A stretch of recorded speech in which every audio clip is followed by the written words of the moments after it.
Many thanks for joining us today for the second in a two-part webinar series exploring the higher education policy landscape in the US and the UK. My name is Zoe Marlowe. I am the Head of Client Relations at Sanlam S4, and today I'm going to serve as the moderator for the webinar. For those of you new to Sanlam S4, I should say that we're a market entry and an expansion specialist organization, assisting university partners from 8 countries with entering or expanding their internationalization efforts in 20 emergent, developing, and mature markets around the world. Just right now, the biggest growth in the company that we're experiencing is in the US-UK trade corridor, hence our interest in running the webinar series. Today's webinar features 2 international education professionals who live and work in the US. I'm going to provide further introduction in a second, but first of all, just a brief overview of today's session. We're going to be looking at some of the political dimensions of the US at the moment in terms of the higher education landscape and the implications that that has for institutions and the directions that they're going to be moving in as things develop over the next few weeks and months. I should clarify that today our session is focused solely on the landscape in the US. We already completed our webinar on the UK landscape. That was last week, and if anybody would like to receive a recording of that, please do just drop us a line. Anyway, our speakers today are Robin and Krista, who work with a wide range of institutions in the US, and I know that their comments and perspectives are going to be very valuable as they surface all of the issues in the sector. So first of all, our speaker is Robin Matros-Helms, and she is the director of the American Council on Education's Center for Internationalization and Global Engagement. She's responsible for designing and carrying out CIGE's internationalization research agenda. And for those of you not familiar with ACE, it is the major coordinating body for the US's colleges and universities, representing over 1,800 institutions. Within ACE, the Center for Internationalization and Global Engagement offers a range of programs and services supporting the internationalization of higher education. One of the signature pieces of research that the CIGE undertakes is the Mapping Internationalization on US Campuses research. This report is undertaken every 5 years, and it is one of the key documents of the sector. So, Robin, welcome. Thank you, Zoe. And I'm delighted to say that Robin is participating alongside Krista because earlier in the year, the 2 organizations worked together on this piece of UK-US partnership research. This was a piece which mapped US and UK university partners and reported on the potential and opportunities that there is in this space. I know that Robin will be referring to this report and also the Mapping Internationalization on US Campuses report during the course of the webinar. Krista is our Director of North America here at Sanlam, and prior to working with us, she was at Cambridge Education Group. Prior to that, at the State University of New York, where in her role at SUNY, she managed and implemented the university's first ever centralized student recruitment plan to increase international student enrollments across all 64 state campuses. So Krista, we're delighted to have you here, and welcome, and thank you very much for being here. Thanks so much, Zoe. Looking forward to it. Okay, so this webinar should last about 40 minutes, and that will give us time, I hope, for questions at the end. If you'd like to get involved, please do just type a question into the chat box in the chat box area of your screen, and we'll get to them at the end. Please don't hesitate to get involved. We have already got a couple of questions submitted, but we are welcome to take some more. Well, very happy to take some more. Okay, so if we think about the US, when anyone thinks about the US, we think about our one main man. And Krista, I'm going to turn this over to you right away, Mr. Trump. Yes, Trump. Okay, so on the one hand, Trump has actually been fairly quiet on higher education policy. On the other hand, many of the headline-making policies he is prioritizing are impacting colleges and universities in a really significant way. Okay. Any particular sets of examples that you'd like to kind of draw upon here? In fact, Zoe, there are quite a lot of examples playing out, but let's focus on a few up here on the screen. that are likely to be getting some airplay in the UK as well as, of course, the US. So first we have the DACA program. The cancellation of the Deferred Action for Childhood Arrivals program, otherwise known as the DACA program.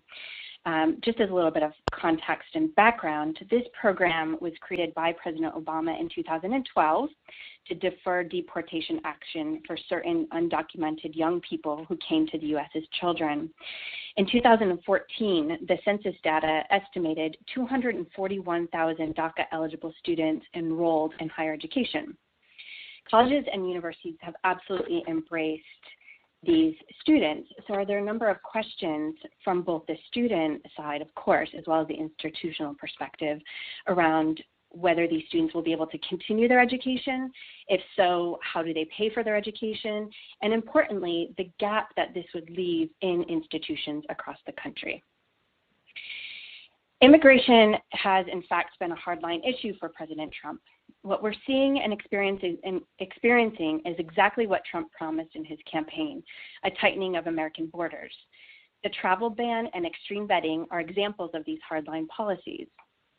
In terms of the travel ban, there have been many iterations of this policy, but the bottom line is not about the fine details, rather the significant long-term effects that this is going to have on higher education. So I'm sure we can all think of multiple examples of how this plays out. But one is just the loss of knowledge and information exchange if international scholars and researchers are not allowed to cross borders and to renew the work that they're doing here on their short-term visas or short-term entry for things like conference attendance or research collaboration. On the extreme vetting side, generally the administration wants to subject more visa applicants to extra scrutiny and increase the length of required interviews. So again, impacting the ability for our higher education institutions to be able to effectively cross borders and do the work that they're doing now.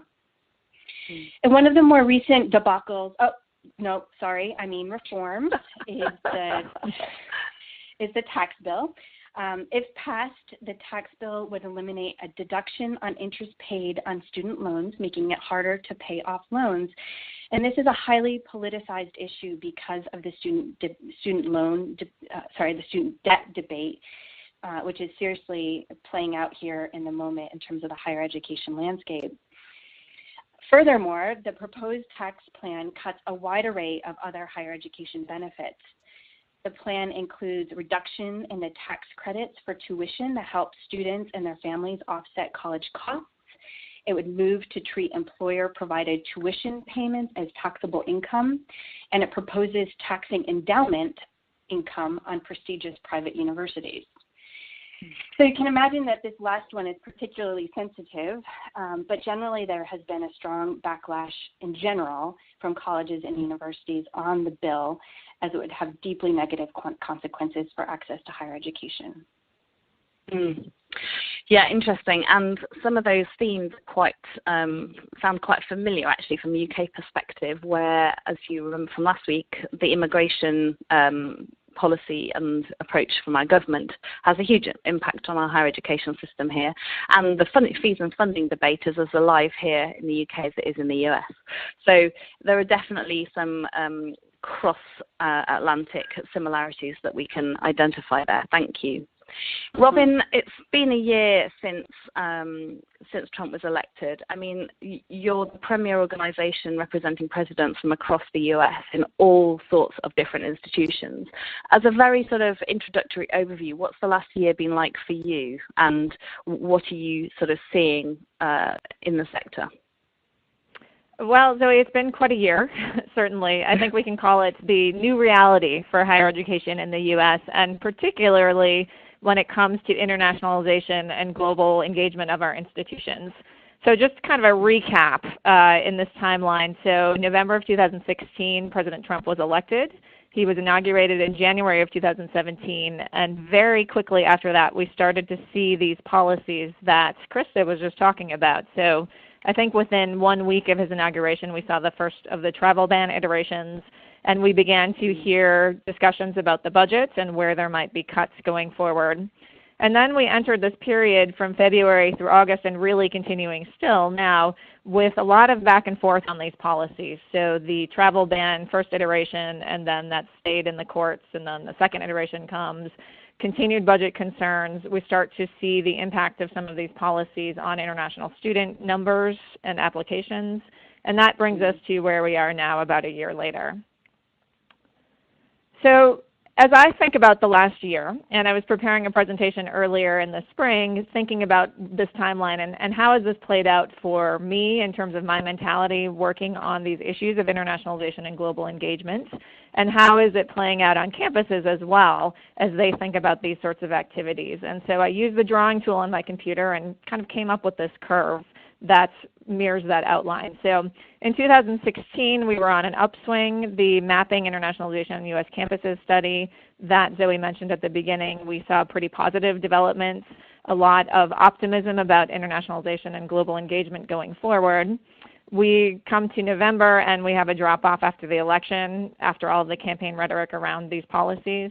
A little bit of a plateau for a couple of months because nobody was really sure whether this was going to be enacted into real policy or if it was, again, just the rhetoric of the campaign. And then very quickly in January, after the inauguration, we have a big drop-off. And then we go through this period in kind of the January to March and April of, it almost felt like whiplash. It was every day there's a new policy development. Something changes, okay, maybe it's not so bad, oh wait, this is worse. So a lot of back and forth and just a period of a lot of uncertainty and a lot of anxiety, I think, for higher education in general, and particularly when it comes to the global engagement and internationalization piece. But then as we moved into the spring, so where I put the yellow star on this slide, I felt like there was something of a shift in mentality, I think for myself as well as the institutions that we're working with, where we started to come out of this and say, you know, I think we're going to be okay. There's a lot that we need to deal with, but I think that we have started to gain confidence in knowing that we'll be able to react to this effectively and continue with our work. So for higher education in general, and again, especially that global engagement piece, sort of a feeling of this work is more important than it's ever been before, and we really need to carry forward. And I think that that upswing has continued, again, recognizing that there's still a lot of challenges, but we're going to persevere. That's really encouraging. And I think you've also got a diagram here, quite interestingly, about culture shock, which is a diagram I'm more used to seeing among study abroad students and short stay students. But is this something that you feel is sort of playing out in the States? Well, and that's exactly it. Was to a new reality? That's exactly it. So when I looked at this curve after I mapped it out, I said, boy, you know, that looks really kind of familiar. And being in this field myself, I said, that looks a lot like the culture shock curve. And so I feel like that's kind of where we've been at. So we started at the beginning of the year with optimism, but then we took a dive. So this period when you're living in another country where everything is very unfamiliar and it's hard, and we hit that in that winter period after the inauguration. But then we started again to come out to this recovery and what I would consider the adaptation phase at this point. So knowing this is the new reality, and again, we're going to be okay and persevere while at the same time reacting to and proactively addressing the challenges as they come along. Mm-hmm. Interesting. And I know there that you're speaking, you know, as an American broadly, as a professional within the sector, and having your finger on the pulse. But I guess what I'm quite interested in is what this really means for institutions. You know, it looks to me like there's, you know, the opportunity for people to choose effectively to either double down on their efforts for internationalization, or perhaps just to kind of park it and be like, no, we can't engage with this. Do you feel that there's a fragmentation in the sector? What do you think that looks like? I think there is some. I would say overall, though, in the institutions that we're working with, there really is this firm commitment to internationalization and global engagement going forward. So understanding that some institutions are likely to be impacted, particularly by the visa piece and with international students than others, depending on the institution type. Overall, I would say that our institutions are more on that kind of doubling down side, when it comes to how they're working around these policies. So we're starting to see, for example, emerging campus strategies, again with this adaptation of how do we deal with this. So more reliance on international partnerships with all of the extreme vetting and visa challenges, institutions thinking about, okay, how do we leverage our existing relationships to make sure that we have the student mobility continuing and that we have this sort of work moving forward. We also see campuses navigating the nuances of these policies. So our presidents and provosts working closely with their university council to really understand the laws or the potential laws going forward. So in the moments of the travel ban and some of the extreme vetting, we had campus leaders who were finding out from their legal counsel exactly what does this mean in terms of where on campus can immigration agents come? How do we protect our students and keep them safe? So understanding really the details of these laws. We've seen You Are Welcome Here campaigns, and this picture is from one from Hofstra University. So campuses really paying attention to sending a message to their international students and other international constituents that they're a valued part of campus and that we're committed to having them here and making sure that they're supported.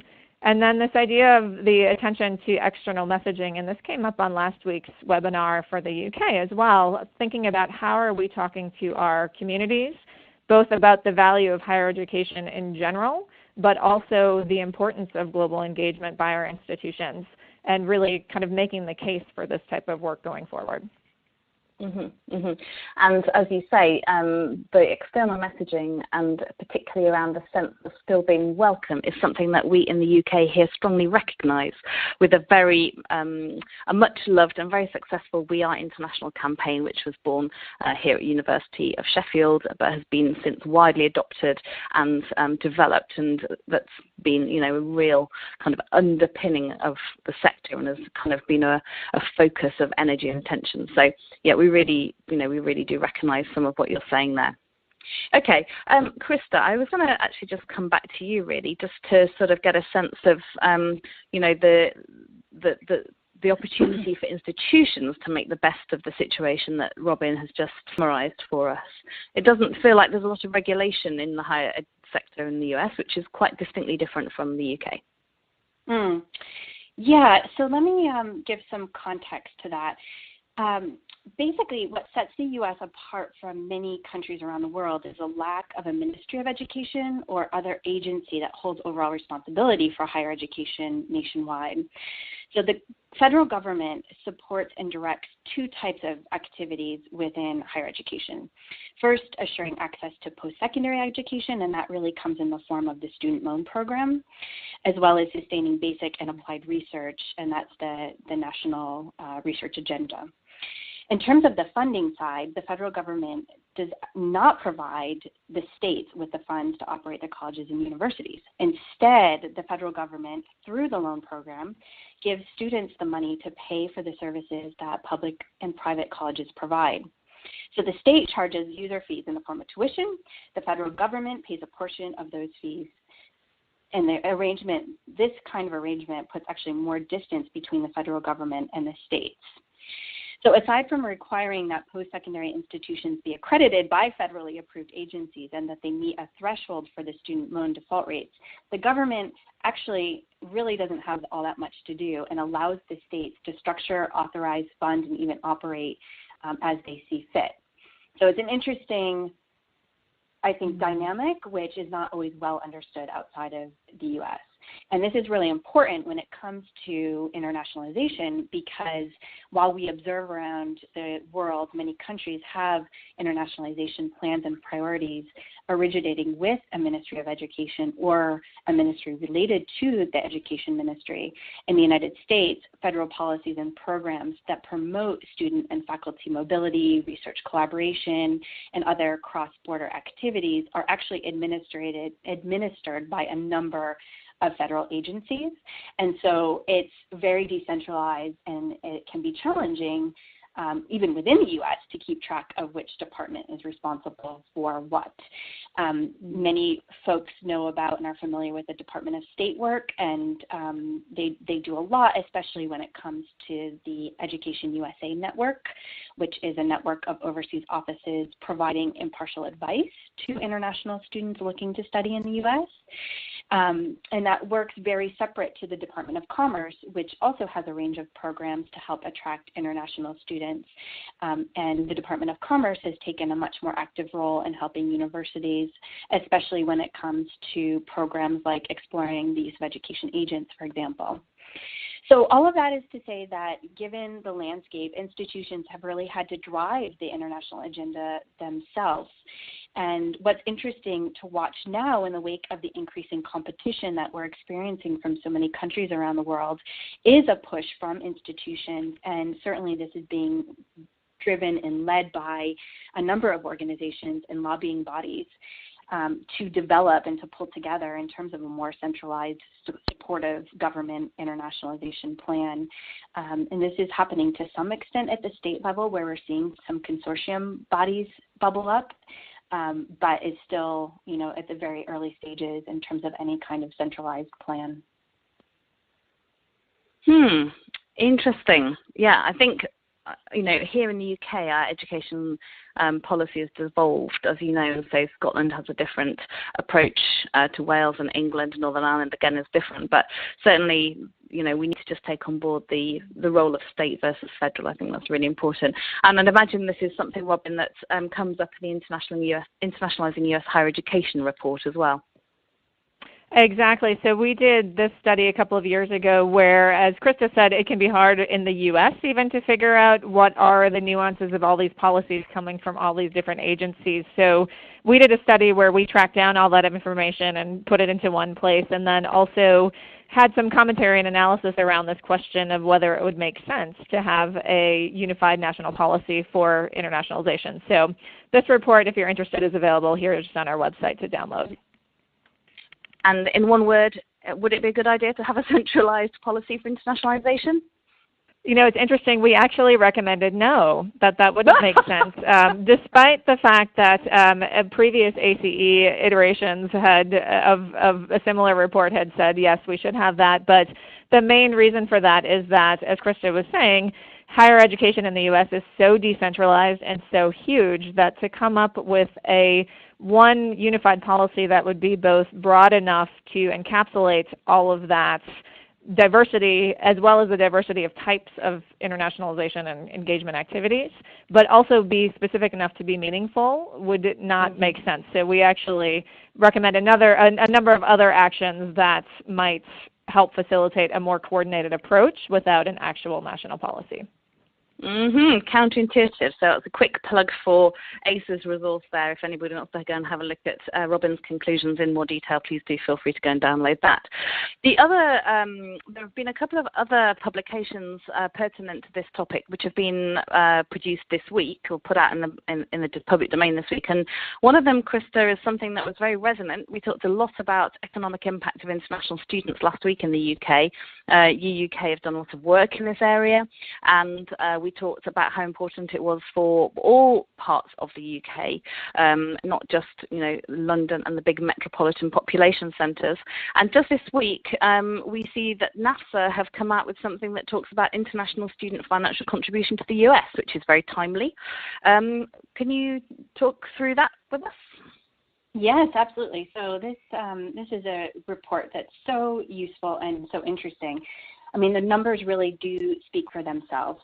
450,000 jobs created by international student contributions to the U.S. 1 in 3 U.S. jobs are created or supported for every 7 international students enrolled in higher education institutions. So, the numbers, the data is there. The challenge for the sector is to continue to use both this quantitative data with the qualitative student stories to paint a picture to the current administration about the value of international students. So that is, all of our jobs going forward. And luckily, we do have this great tool and resource.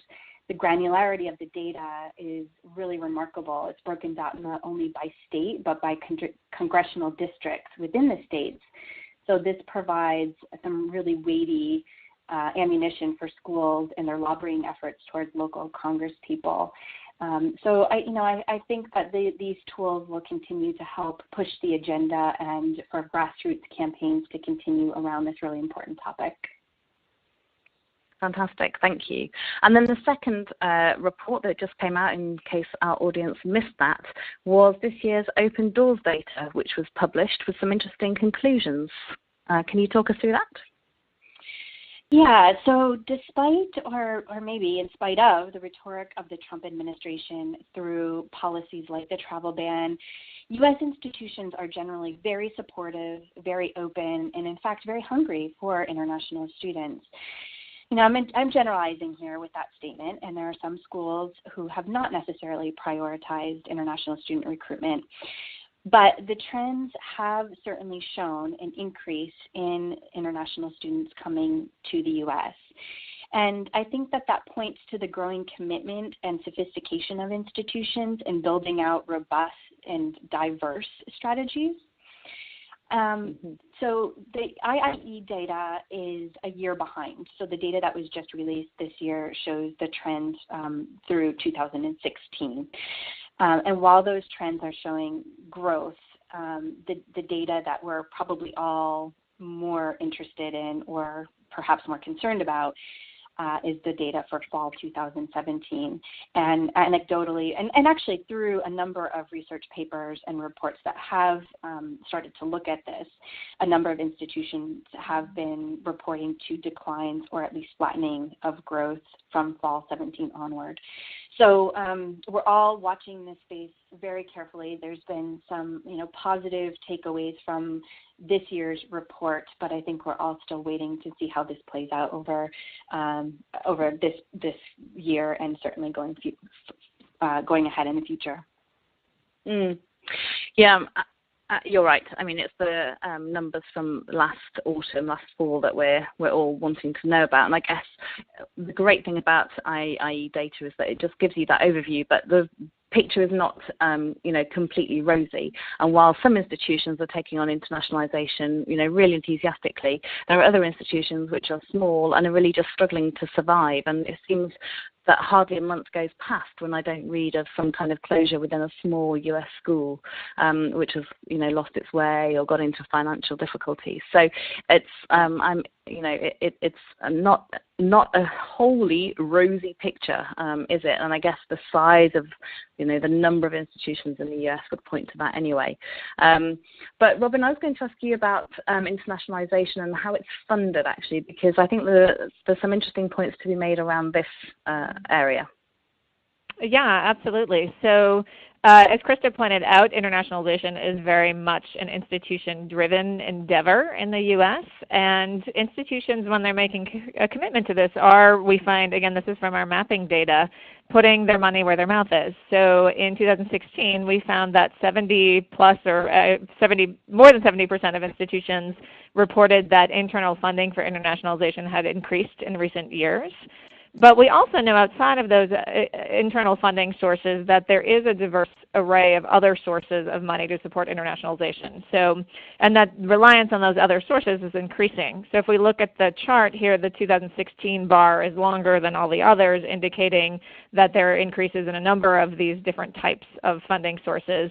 But you'll note at the beginning that federal government support for internationalization, so in terms of the percentage of institutions that report they're receiving federal money that supports their internationalization activities, has actually declined since 2006. So the government piece is not a particularly prominent part of the funding equation, but we're seeing a lot more reliance on fundraising from private donors and from alumni, working with foundations, working with corporations and organizations to have a diverse funding matrix for these activities.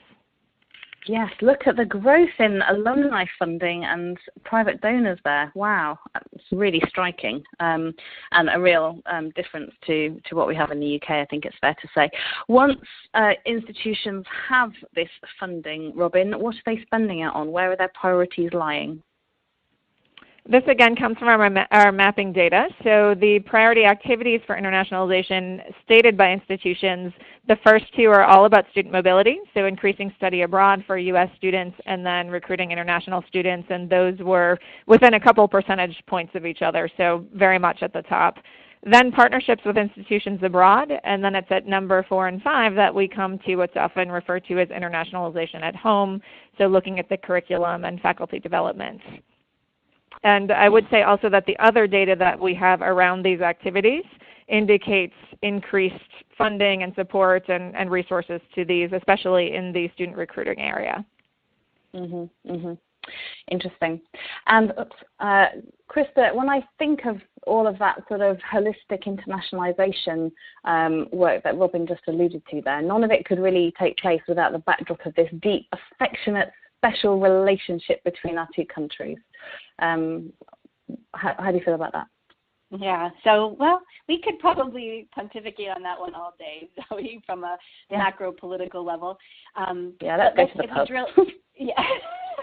But if we drill right into your question from a higher education perspective, the relationship seems to be in a really good place. And, Robin's going to drill into this a little bit more, but I think that there is a sense of understanding, ability to relate on the macro level in many ways.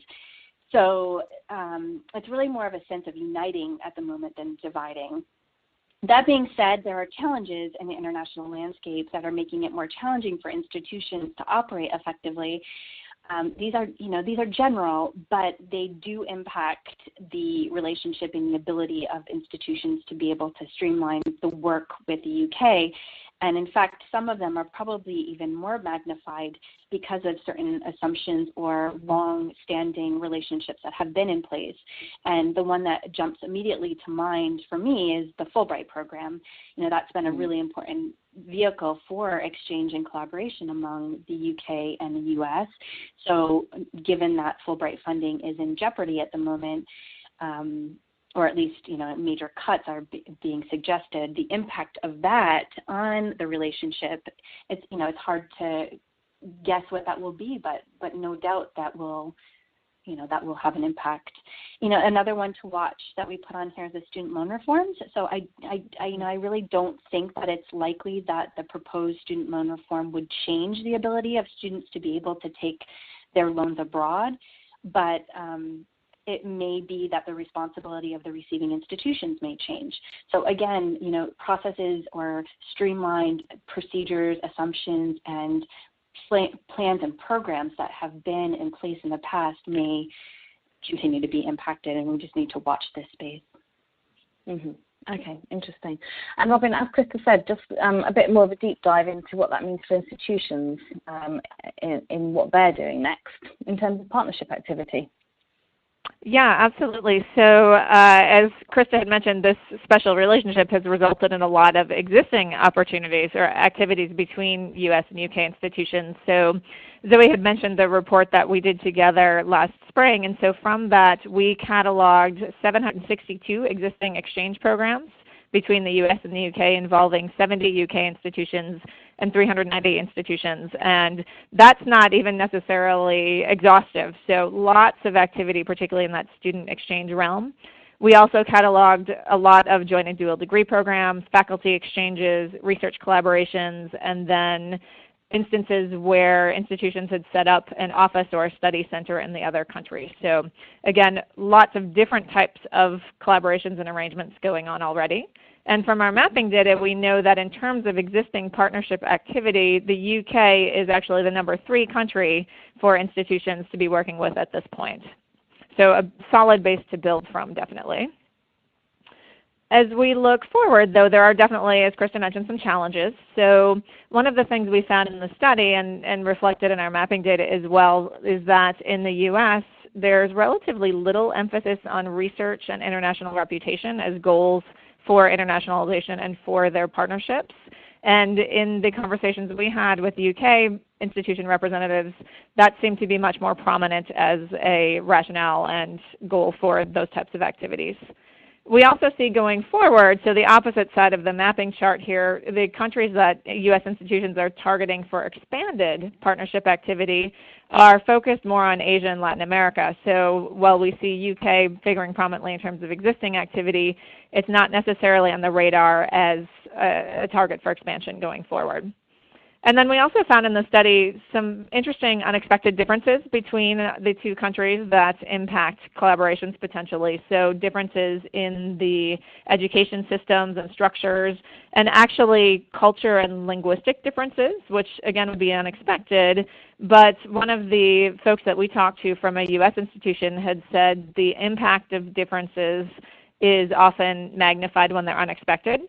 So sometimes these things that we think about we need to deal with in international relationships with other countries and don't think we need to in the U.S.-UK relationship can actually pose some hurdles. Mm-hmm. Interesting. But there are some opportunities, I hope? Ah, yes.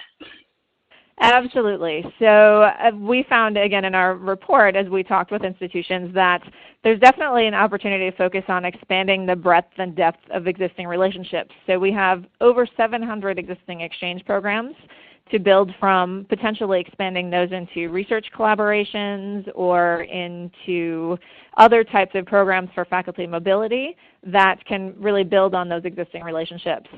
I think there's also an opportunity to leverage connections with non-higher education entities, so thinking about how we might incorporate internships and corporate connections to launch some really exciting projects.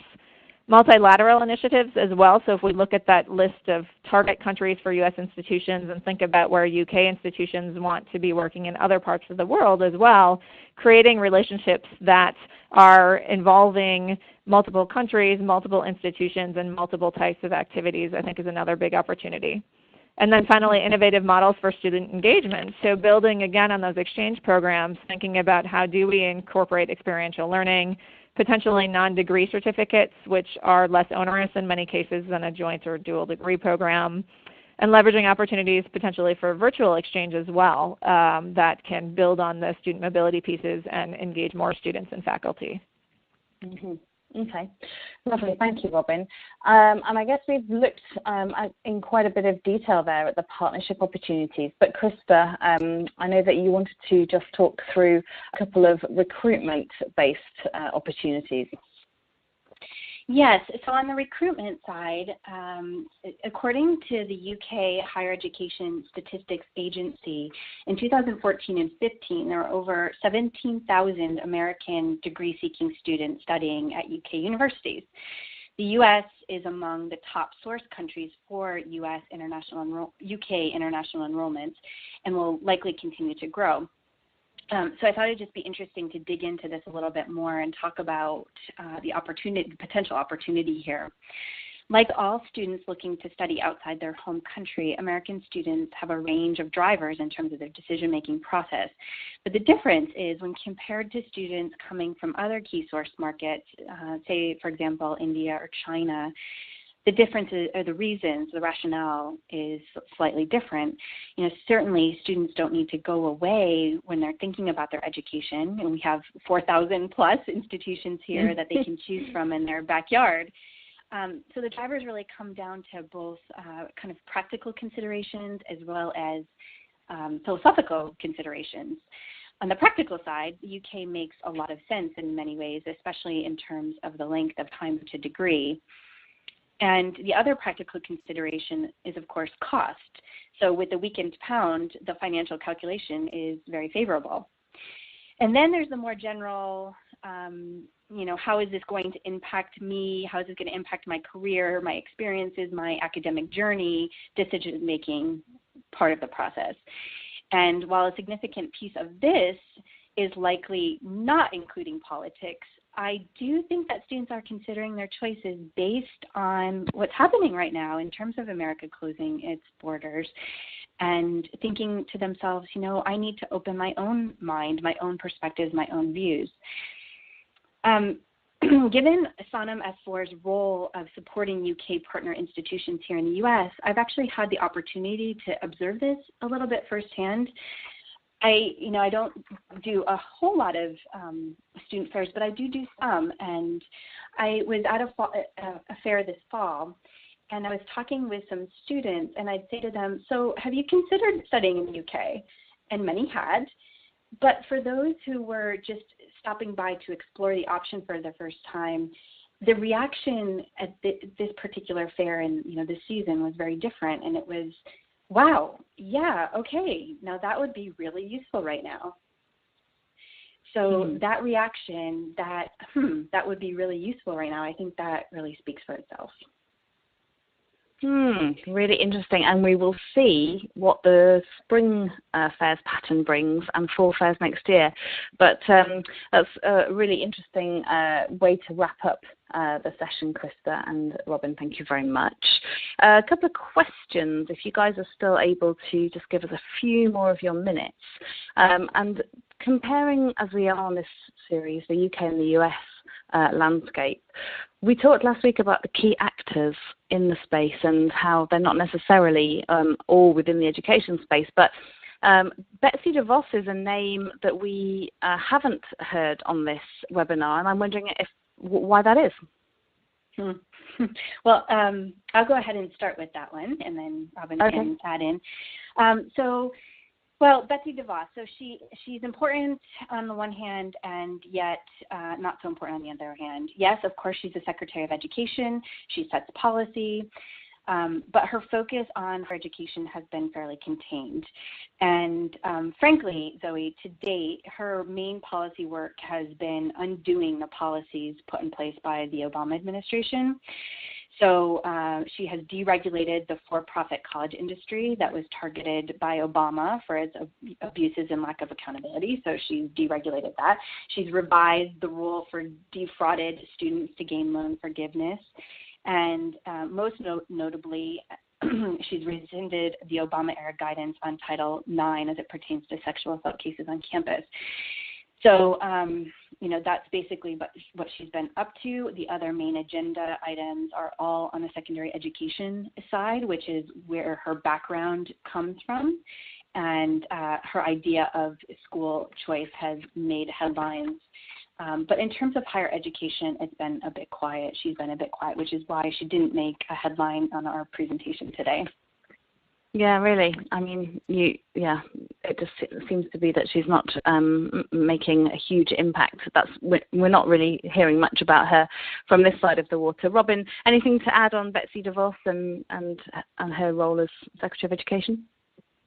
I would just reiterate what Krista had said earlier, that in general, the Department of Education in the U.S. is more focused on, when it comes to operations, at least the secondary sector. So it's not surprising, again, given her background, as Krista said, but also just in general, the functioning of the Department of Education and what its overall focus area is.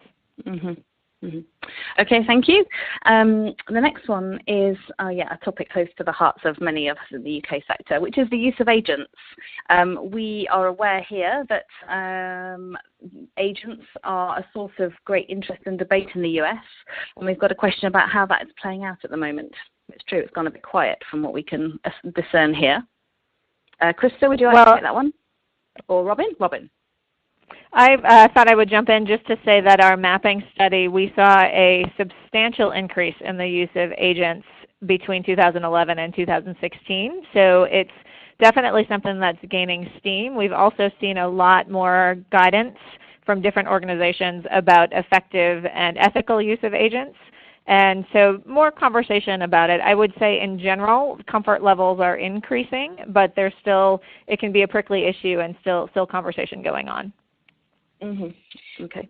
Yeah, but I really think that it's positive to see that there's so much discussion happening in the associations and being addressed in the professional context. So Robin has mentioned the professionalization of this, and it's really positive to see that it's coming to light and more institutions are taking a transparent approach and putting resources into professional development for staff in terms of this space. So I think that has all been positive, and I think the reason why you're not seeing as much is that it's just becoming a little more well accepted and less of the debate that was happening a few years ago. Okay. Fine. All right. Well, I noticed that we're just at quarter to the hour, which is really taking us to the end of our time. And it only remains for me to thank you both very much for the insights that you've given us on this higher ed landscape in the US. As I mentioned earlier, quite a few of the topics that you've covered are resonant with us in the UK. There are similarities in terms of policy and also implementation. So, Robin, thank you very much for your time. Thank you so much, Zoe, for the opportunity to be here today. Pleasure. And Krista, thank you for all of that insight as well. We really appreciate your time. Absolutely, and thank you, Zoe. No worries. If anybody would like to follow up with us directly, if you've got a question that we haven't answered, or if you'd like to take a copy of the recording, then do please be in touch. And otherwise, we wish you a very nice rest of the day. Bye-bye.